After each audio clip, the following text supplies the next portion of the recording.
with the growth in a personal career, a lot of the time, sometimes we forget how we got there, and we forget like that we still need to do things that are going to affect the company in a positive way, not just over delegate.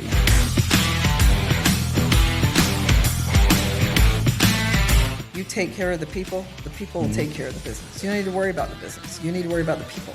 Yes. Because your role as the leader of that particular organization, whatever that is, it doesn't have to be CEO, it doesn't have to be any of that, it doesn't have to be healthcare, whatever that field is, your role really is to propel the business forward.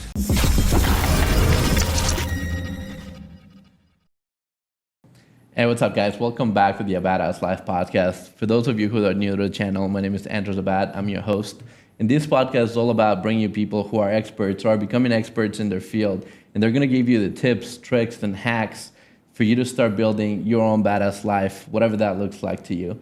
This is going to be a great episode because with us, we have the CEO of Estella, Byrd, Whitman Community Center and Health Center. And she's here with us. Thank you so much, Levonda Goodson. Thank you for having me.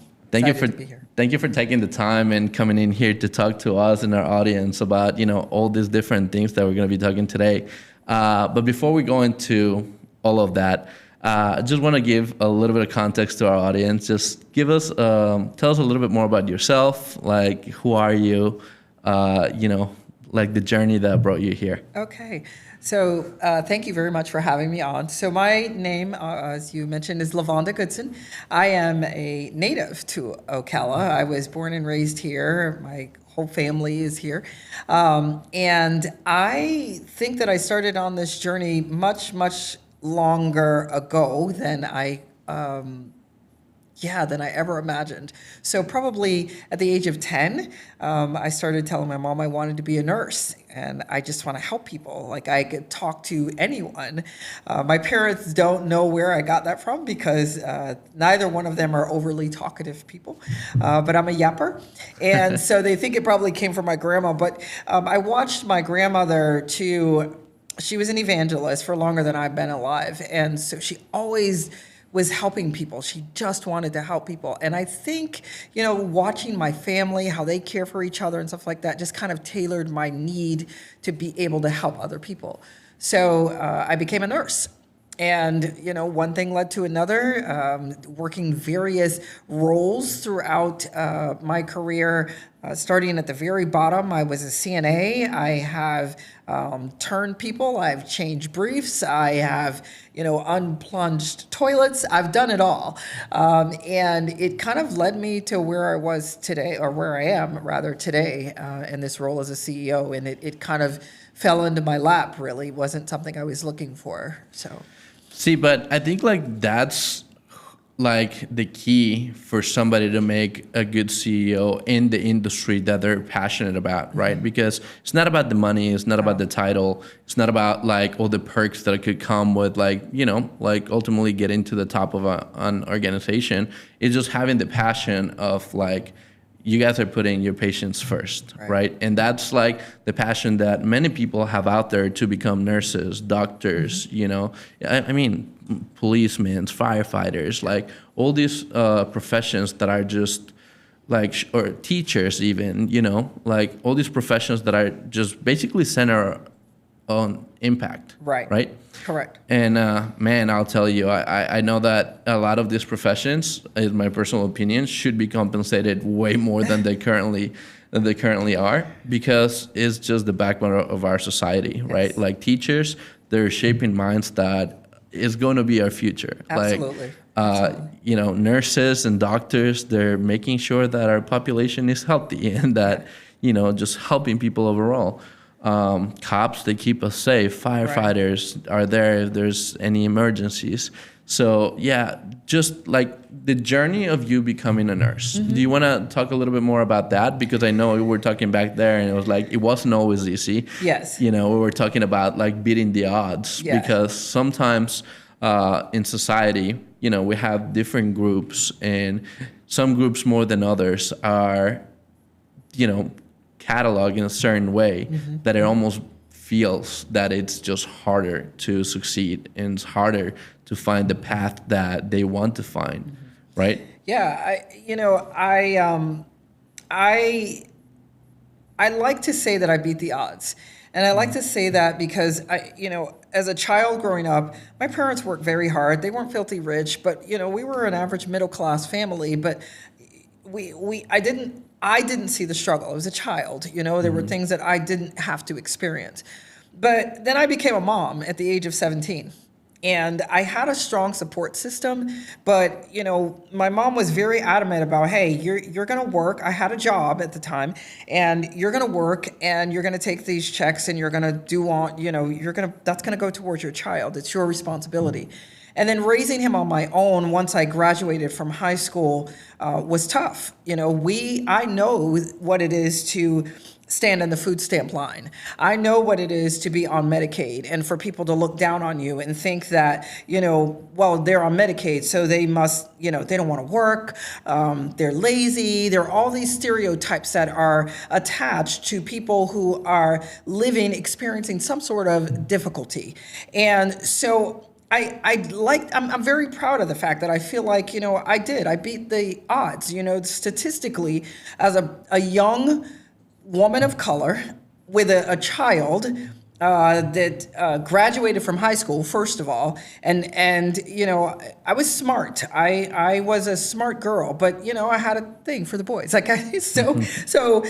made some mistakes. I made some mistakes in my lifetime, but there was something inside of me, right? So there was this burning resilience that I really felt like, okay, this is not the end for you. You don't have to be what society says you have to be, because, really they would have expected me to quit school, maybe have 4 or 5 more babies before I was 20 years old, or perhaps land in trouble or something along those lines. And it just didn't happen because of that burning desire inside of me. I had a good upbringing. I just made a bad choice. And so, I don't regret having my child at all. He's the best thing that has ever happened to me. But because I had him, he was my reason. He was my motivator. Get up, go to work, do what you need to do, keep pushing, because he watches every single thing you do. So if you aren't pushing to get to that next level in your journey, he's going to see that, right? And so people always think that it's what you tell your children that matters the most, but it's really not. I did what I watched my parents do. Go to work. There was something that you wanted. You take care of your household at all costs. All the sacrifices, you make them. You make those sacrifices for your children because they didn't ask to come here. Wasn't his fault that I was a single mom, right? So I needed to keep pushing. And, I went on. I said, okay, I'm going to become a CNA. I enrolled in a program. It was a really cool program where, for 2-3 weeks, maybe 4 weeks, you go to this job and you work and they teach you every day. 2 days into the program, they said, we're going to dissolve the program. So it was no more. And, I had quit my little part-time job that I had to go into this program. And so I was waiting tables at IHOP, late at night. And then I got a job working for local signature brands, 11 to 7. And I said, okay, something's got to give here. I want to get into the healthcare field. That's what I want to do. So from that, I challenged the state test, passed it. And so I was able to start working as a CNA. And the more I got into it, I got into long-term care and I just started loving it. I'm like, oh my gosh, every resident has got something to offer me. A unique story. Yeah, right? everybody, they've been where I'm trying to get to, and so even hearing their struggles, times were different than they are now. Even hearing those things, right? You are just like, I want to do that. I want to do that. And so those things, little by little, kept pushing me forward. And I then said, okay, that's not enough. I wanted to become a nurse. So I did go to school. My son was a freshman in high school when I went to nursing school. He was very active, not only in the church, but he was on the football team. He was in the band. And somehow or another, I didn't miss any of his home games. I couldn't go to the away games, but I didn't miss any of those games. When he was growing up, I never missed anything, nothing that he had going on. And so for me, I felt like, yeah, I really am making my own statistic, because there are people who have two-parent homes who their parents aren't able to make it to every game. They can't go to be at every award ceremony. They're not at, my son was a youth pastor for a long time. I didn't miss any of his first sermons or any of those things. And there are people who come from two-parent family homes, and those things, they can't say those things. So, beating the odds for me is huge. I get up every day, and even on those moments when I'm really discouraged, I think, think about where you were. Think about where you were, and you decided you would not give up. That's the key right there. That's really powerful. There's a couple things that jumped out at me that you mentioned here, and one of them is like, when you had your child, you were very young, right? Yes. So it's cataloged as a mistake, Yes. right? But there is a way to flip the script in here, because you had immense responsibility dumped on you at a very early age, right? And Right. it's very easy to say, like, I don't know what I'm going to do, give up on a lot of things, or just flip the script and see it as your why, Yes. right? And Yes. see it as the reason as to why you have to get up now, why you have to, like, put your drive and your efforts into overdrive to achieve the things that you originally wanted, but not with all this added responsibility. Right. And so, like, having a victim mentality has never helped anybody. No. And so making one mistake doesn't define you, and you can just keep going and make it better for yourself, for your family members, for your children, for everything that you've just shared now. It sounds like you did a fabulous job with this young man. Yeah. And the other thing that really jumped out at me is like what you said, you did what you saw your parents do, right? And I watched this movie. It's become one of my favorite movies. It's called Born the Champion. The movie is actually about jiu-jitsu, but it has like a backstory in which like the main character is talking to his friend, right? And he talked about like the relationship he had with his dad and all the bad things that he saw. And he said that what he got from there is that like a good father or a good parent is not supposed to tell the child how to live his life. He's just supposed to live his life correctly and let him watch. Yeah. Right? Yeah. And that was just so powerful to me, because I have a 2.5-year-old now, and like raising a little boy as a father, it's like a constant reminder for me that I not only have to just go and punish or go and tell him, no this, no that. It's just like he's going to repeat everything that he sees me do. Yes. Because there's that different connection that you have with your son or with your daughter as a father and as a mother. I think like both sides are important, of course, but both sides have like a different connection. I agree. I think like whenever he gets hurt or he like bumps into something and he's hurting, he runs to mom. Whenever he wants to be rowdy and rambunctious and play fight and be tough, he runs to me. And so it's like he looks up at both of us in just a different way. Right. And then just as a man, for me, it's a constant reminder of like, okay, I need to have metrics in my life that I'm going to make sure that I'm showing this kid how to live his life correctly if he wants to, whatever he wants to achieve, whatever he wants to obtain, right? Right. And so those are like the main two things that jumped out at me. And I get pretty passionate when it comes to like talking about like parenthood and children now, because, I'm going through experiencing, a lot of new things for me. It's something that is just in the back of my mind. And every time I go to potentially do something that I know I shouldn't, I remember that. And it's like, okay, maybe 18 years down the road. The cool thing about it is that, because I made mistakes, right? So you, at the time as a parent, you're going to do exactly what you think is the right thing to do at that time, right? There's no book of instructions on, these are the do's and don'ts of parenthood. But the other thing that I feel like is important for children to see is how you bounce back from those poor decisions. How you, evolve from, okay, this is the hand that I've been dealt, and maybe it is a result of a decision that I made. But okay, what now? Because it's done. So what do you do after that? Do you keep wallowing in the fact that you made this poor decision, or do you rise up from that and move on, right? So all of the things that I look at my life now and I think all of those things, even in my professional career, having gone through some trials and tribulations in my professional career, I look at them all and I think, you know what? These things, they help groom me for this role.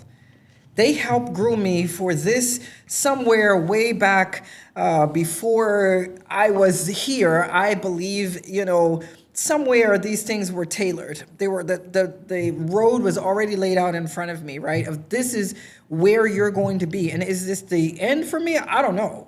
But I do know that because of the things that I experienced, raising my son on my own, having to beat the odds, going through, working in my professional career and people not really elevating me to where I needed to be because I didn't have a degree, for a long time. I had my LPN certificate. I'm not an RN. I had all these things that people were like, yeah, you can do it, but you have to have this.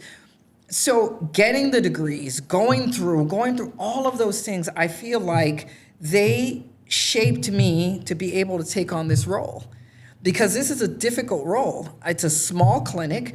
The founders, they worked very hard to lay a solid foundation before I got here. But, knowing, okay, we only have this much money. How do I, take care of everything I got to take care of on this amount of money? You know what it goes back to? Me being a single mom, raising that kid, trying to figure out how to make this one small check, making, $7, $8 an hour at that time. How do I make this one small check, take care of me and this child, and keep lights on so we're not out on the street and so forth? So those skills that we learn, they shape you. And so, now sometimes I sit back and I don't realize it, but all those things that happened to me growing up, they set the stage for where I am today. So I have a little bit more know-how, life experience that says, okay, you can do this, and stop. Okay, so the grant didn't come through. So what now? That's the great mentality to have. I think is like you can find the beauty in anything, right? It could be good, Absolutely. It could be bad, it could be challenging.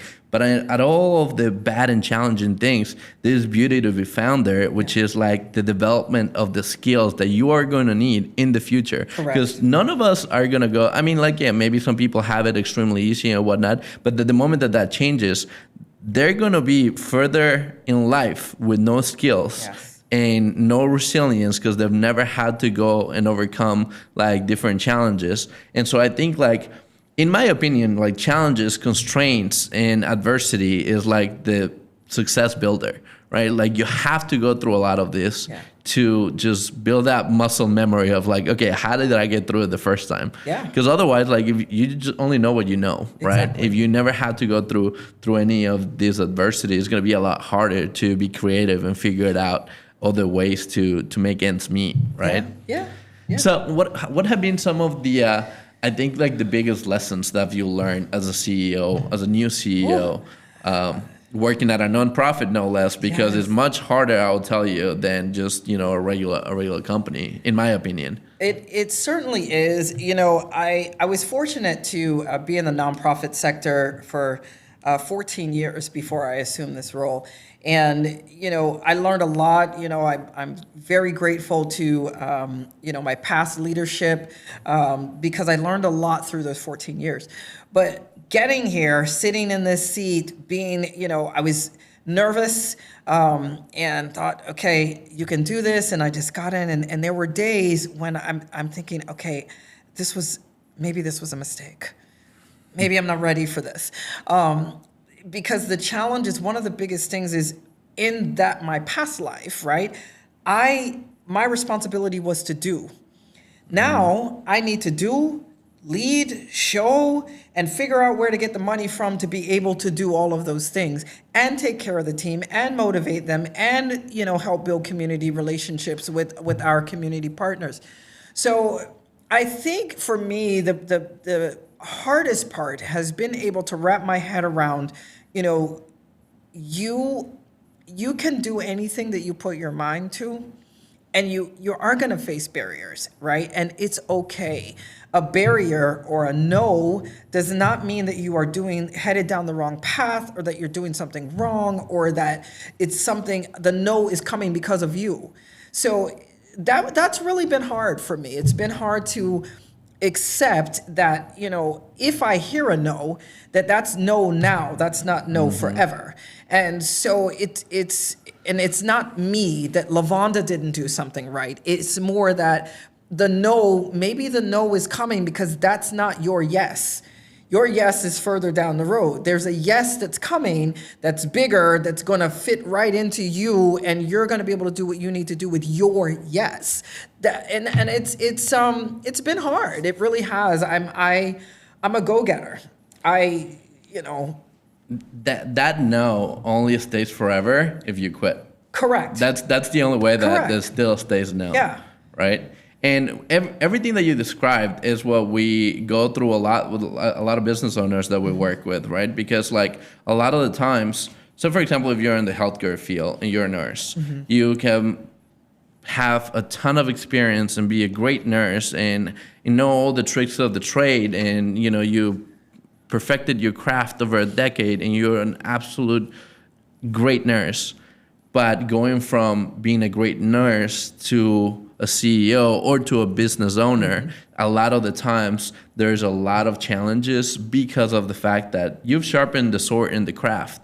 But business ownership, entrepreneurship, or leading a team requires so many other skills that, yes, if you had to work with a team in the past and you've been building these skills, all these skills help. But a lot of the times, especially to like new business owners, they know how to do the thing that they do, but they have no idea about how to do the marketing for their business, how to like streamline their sales process, how to delegate. The better if you gotten at your craft. A lot of the times you become a little bit of a control freak. You want to make sure that everything is done perfectly, and you don't delegate, right? And so then you are the biggest bottleneck of the business because you're not able to let your team rise up to the occasion if you're like micromanaging all that stuff. So that's like, I think one of like the biggest challenges too, when going from like the let's call it the operator or the technician in whatever the field it is, to like someone that has to manage the entire company, then that has to delegate and has to, like multiple aspects have control over basically. Right. So is that something that's been translating well for you? Yes, and only because I was in leadership before I got here. I was not the top leader. I was the chief clinical operations officer. So had I been an RN, that would have been, the chief nursing officer, same role, responsibilities. But again, there is a difference between a manager and a leader, Correct. Right? So, yes. Being able to go from managing, something and being the doer, and leading and letting your team follow your lead, do the things that you need to do, it does get hard. And I've had to learn how to delegate and how to let myself trust them. And sometimes, for example, I have one of our teammates that is new in their role. It's very much new to them, but I push them, and sometimes I can be a little tough on them, right? But I push them because I know the potential is there. And if I just, stroke, and it's okay, it's going to be okay, and don't give them any real feedback. Don't tell them, hey, I always like to ask people, why did you do this? What made you make that decision? If I don't agree with the decision, right, it doesn't mean their decision is wrong. Correct. But I do want to understand their thought process, because maybe they're seeing something I don't see, or maybe there is a better way to do this. But the question needs to be, do I want to manage or do I want to lead? And if I want to lead, I'm going to have to step away from some of the hands-on doing. Now, I am, if they get in a tight, I will draw blood. I transport patients. I will do exactly what needs to be done because it's about the impact that we're making and not about my title. My title doesn't mean anything as far as I'm concerned when it comes to getting the job done. But I do believe that I have a set of responsibilities. My overarching responsibility is to make sure that the team keeps moving forward. And you can't always do that if you're in the weeds, worrying about why Susie's doing X, Y, and Z. And I'm learning, right? But that's the exact balance that I think a lot of people have to have as leaders of their organization, because you see, like, everybody sensationalizes things and, like, everybody hears, like, the titles and the things and what a lot of people say online. And it's just, like, there still has to be a balance. Like, Absolutely. you still have to, like, roll up your sleeves and lead the team by example. Like, it doesn't, like, nothing's beneath you. Like, if anything, like, you are the one that they go to when things have to be done that for whatever reason they weren't be able to be done by your team. Right. Because at the end of the day, the goal is to win at whatever the object is. It doesn't matter how we get there. It just matters that we get there as a team, as an organization, right? And so, I think that's, like, really important to have because I don't know. I'm not saying just anybody in particular, but, like, with the growth in a personal career, a lot of the time, sometimes we forget how we got there, and we forget, like, that we still need to do things that are gonna, affect the company in a positive way, not just over delegate, Correct. And so, like, still be in the trenches, still show people, like, okay, this is how we get things done. You can have your own way. You have the reins to try to get it done your own way. If it's not working, I will show you my way. See if my way, it works better. Yeah, it works better for you. And also knowing how to address, like, the different types of personalities that we have, right? Because that's something that I, like, years back, and I'm still, like, getting better at it. That I struggle with a lot because I try to be as, like, easygoing person as you can be, but when it comes to work or when it comes to goals, like, I'm very goal driven, which could be a blessing and a curse in certain things. Because certain things you just got to be consistent and it has to be a lifestyle for it to truly be, for you to optimize for that and have the results that you want. Some things being goal driven, it helps. So that's why I say it could be a blessing and a curse. But I was the type of person that's like, you got free reign and you're gonna do it your way if it's an employee, but, like, we have to get it done. There's no, like, ifs and buts.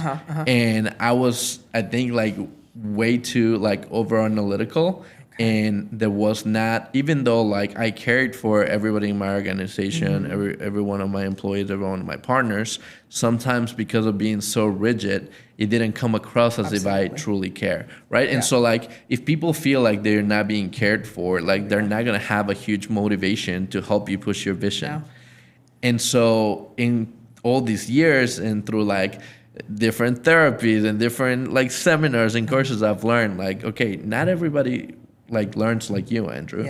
Because to me, for example, if you come to me, if I know that I failed at something and you come to me and you try to be, like, very soft and be like, it's okay, you have another chance, it wouldn't do anything for me. Like, I need the guy that is going to come here and be like, okay, why did you fail? And, like, just make me see it and, like, just tough love. Right? And that's what I need. Make me accountable. Say, you didn't do this. Not to, like, shame me, because shame is not good for anybody, but there has to be some kind of guilt. Like, we choose things that sometimes aren't the best things for us. And sometimes even knowing that they're not, with all kinds of different habits, addictions, and all kinds of different things. And so, like, if there's nobody there to make you accountable for that, if you're already doing it knowing that it's bad for you and other people aren't, like, making you accountable for that, in my opinion, it's like, how are you going to get out of that you don't slump? learn from it, though. So, correct. And so for me, it was always like, the tough love, that you got to get it done. It doesn't matter what. It doesn't matter how you're feeling. I don't care if you're depressed. None of these things, right? And then my wife, she's on the other spectrum of things. She was like, why don't you start with empathy? Why don't you start seeing how their family is going, how their emotional state is, and all stuff. And I was like, I don't care what their emotional state is, gotta get done, right? But it's been like a transition for me because now I think like knowing how to have that blend of like some people are gonna need the softness Right. and the the reassurance. Like I was watching this episode on like the new Karate Kid series on Netflix, right? And there's like the two obvious different styles. There's like the Karate Kid guy, I don't know, it's the LaRusso guy, and then there's like the Cobra Kai one that is like the badass and like you can just do whatever, right?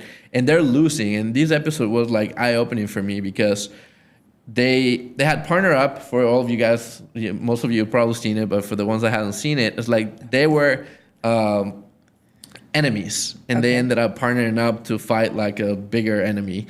And they have different styles, right? So they're trying to teach all these kids in their own style. And then when they're actually competing as the senseis, the Cobra Kai guy was losing, and the LaRusso guy was trying to tell them, like, just be calm, just do this. And he realized that that wasn't working for him. So then he switched his tone, and he was like, you can't lose to this guy. You're a badass. You're this, you're that. And just push them in that way, right? Yeah. So that was like, not everybody gets motivated with in the same ways. Right. And so I think that that's like a super important skill set that anybody in a leadership position has to have. If you're an expert on any field or a successful entrepreneur who wants to be featured in our podcast, I loved it. make sure you click the link below, fill out the application, tell us a little bit about yourself. If we're a good fit, somebody from our team will reach out to you. What's up? What's up? Hey, what's up? What's up? And you need to get ready to start inspiring our audience and become a part of the AbadAssLife podcast. I'll see you soon. Have almost coined the phrase that if you take care of the people will take care of the business. You don't need to worry about the business. You need to worry about the people. Yes. Because, your role as the leader of that particular organization, whatever that is, and that's it doesn't have to be CEO, it doesn't have to be any of that, it doesn't have to be healthcare, whatever that field is, your role really is to propel the business forward, right? And so it begins with people. And healthcare, for me, is very easy because it's a people business. It's a service business, right? And I jokingly tell my team that we provide healthcare it's a customer service job. That's, you can go anywhere and get a prescription. You can get pills from any pharmacy. You can get whatever you want anywhere. But customer service is what makes the difference. So we are a customer service industry who provides healthcare. Okay, but it's got to start with the customer service piece. If you walk into an office, and I've said in some of my meetings, my office is in one of the locations, and I can hear what goes on up front. If I know when the door is open, I don't know why, I don't know whether I need a better, more life or what, but I hear these things, and I'm really very observant, and I hear when that door opens, I better hear somebody greeting that person who walks through the door. It doesn't make a difference whether you know that that's the patient that's coming for their appointment or not, because every person that works through that door is a potential partner or a potential patient, one of the two. That's the only way to look at it. You better be greeting them. And you don't have to do what I'm asking you to do as the leader. You can always go. You can leave and go work somewhere else where you don't have to do what I'm asking.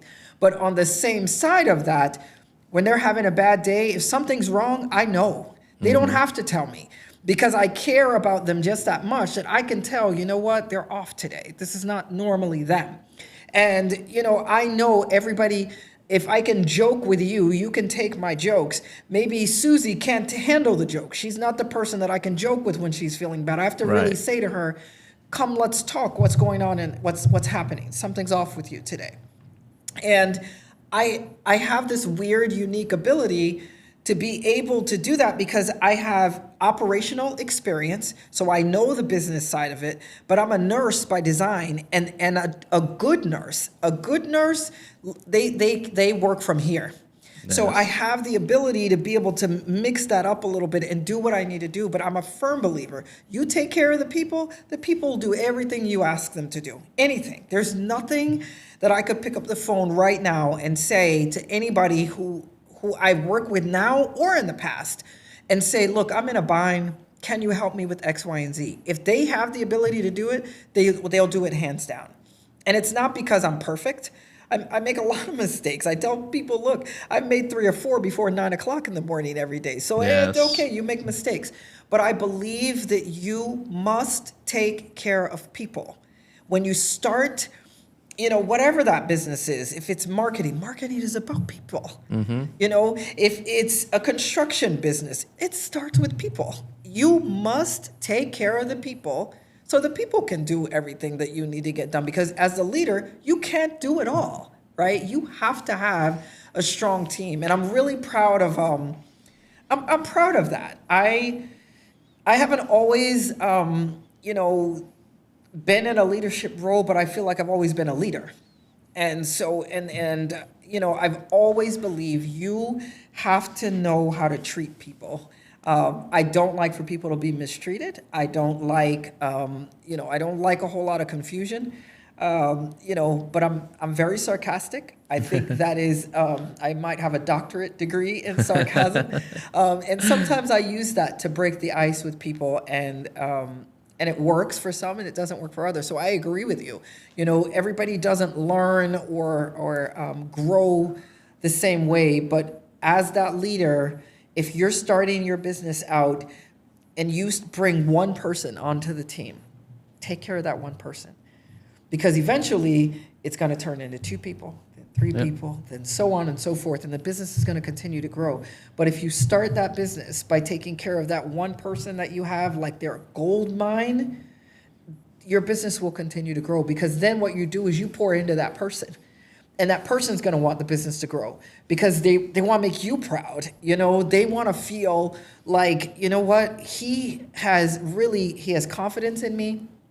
He takes pride in the work that I'm doing. He believes in me. And most people, regardless of how they learn, regardless of what the industry is, most people, they want to feel like you believe in them. They can do the job, that you're confident in all these things and what they can do. And if you're not confident in them, help them get to where you want them to be.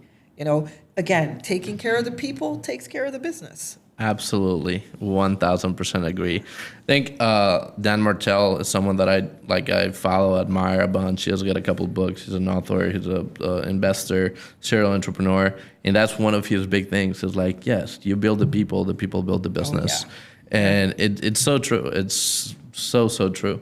So we were talking back there about like what are like the constraints, for the organization, and I just wanted to say, first of all, just by having like a quick chat with you, I know that you guys are going to blow past some of those constraints because they have a great leader at the Estella Byrd Community Center.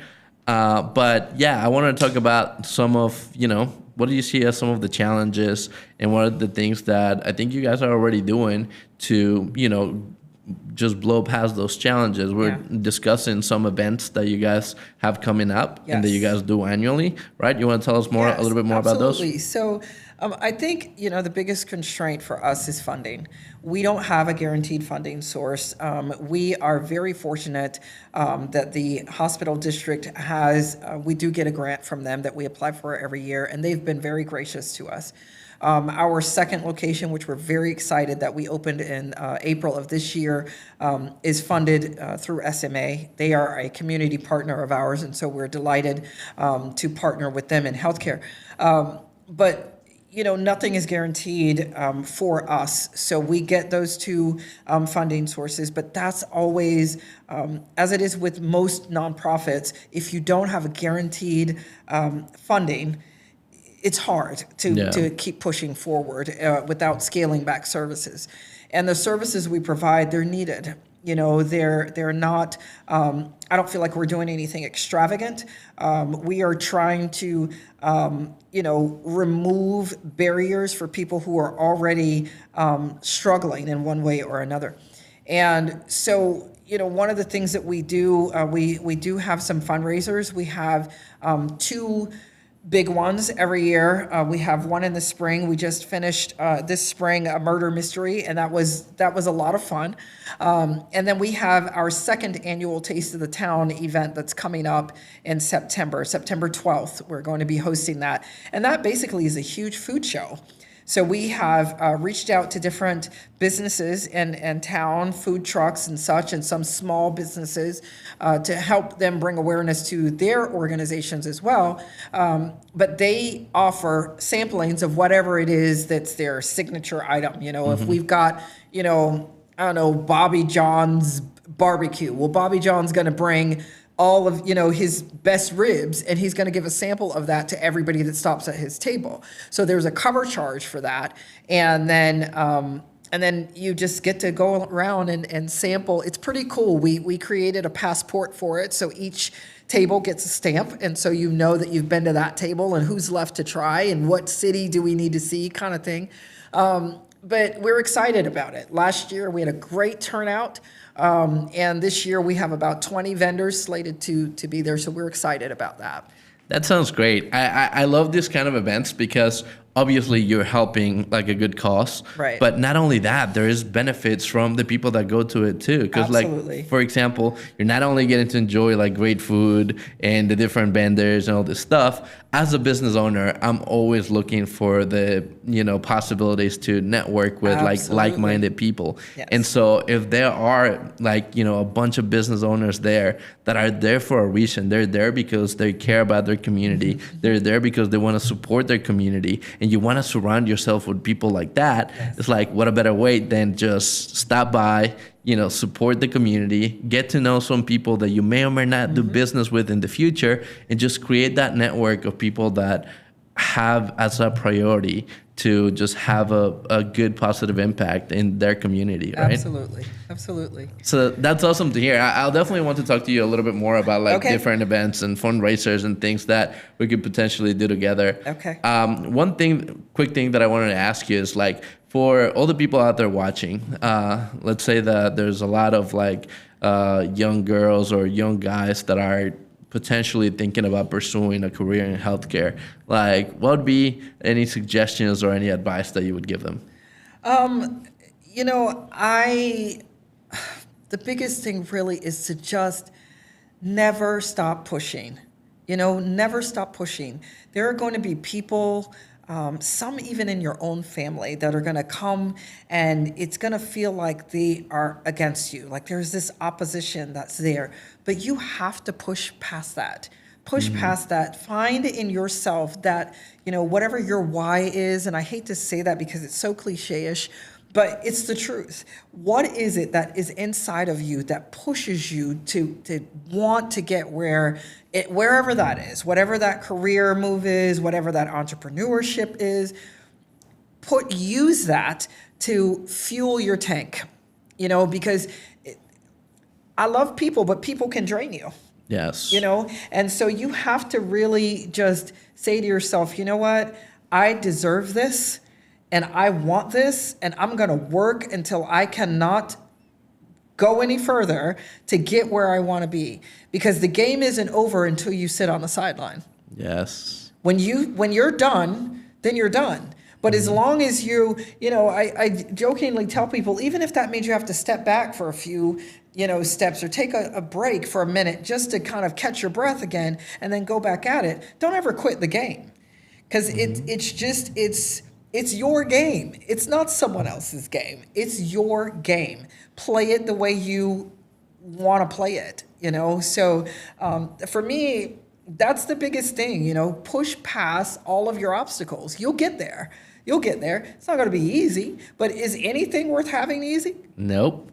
Most things in life that are worth, you have to break a sweat to get them. Exactly. And otherwise, that way you get to appreciate it more. I agree. Nobody really appreciates things that come easy, things that are free, things that you don't have to put effort to attain. Yeah. So, I think that's great advice. I mean, for me, is, to anybody out there, especially for professions or careers that you have to have a vocation for it. You have, for example, for me, to be a teacher, to be a nurse, to be a police officer, to be a firefighter. I mean, you have to, if you're picking those, you have to know that it's truly because you want to help people. It's like, I don't think nobody's picking those for the salaries or because it's going to be very hard. I'm not saying that it's impossible, but it's, you know, you're not going to become a billionaire by doing those. Like a lot of those are underpaid, but it's because of the passion that you have for helping people, right? So just make sure that that's your battle, that that's your hill. You know, you have to, the way that, or the message that I want to convey to everybody like listening to this podcast is that we want you to build like their own a badass life, right? And that's whatever that looks like for them. That's whatever fulfilling their purpose is. So part of fulfilling their purpose is like being brave, like taking the hill. But first, know what's your hill.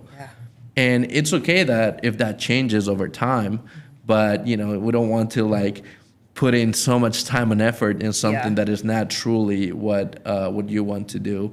And especially if, you know, with so much influence from your family, your parents, social media, your friends, like you should do this, you should become that. Like, just make sure that's something that you truly want to do and then put 150% of efforts towards it. Agreed. Well, it's been great talking to you. Like, I feel like I learned so much about you. I'm actually so grateful that, you know, an organization like this has somebody like you, you know, guiding them and directing them. And because I think you guys are going to continue doing great things. You guys are doing an exceptional job here in the community. You guys are helping people that are underserved and people that, you know, should still have access to healthcare.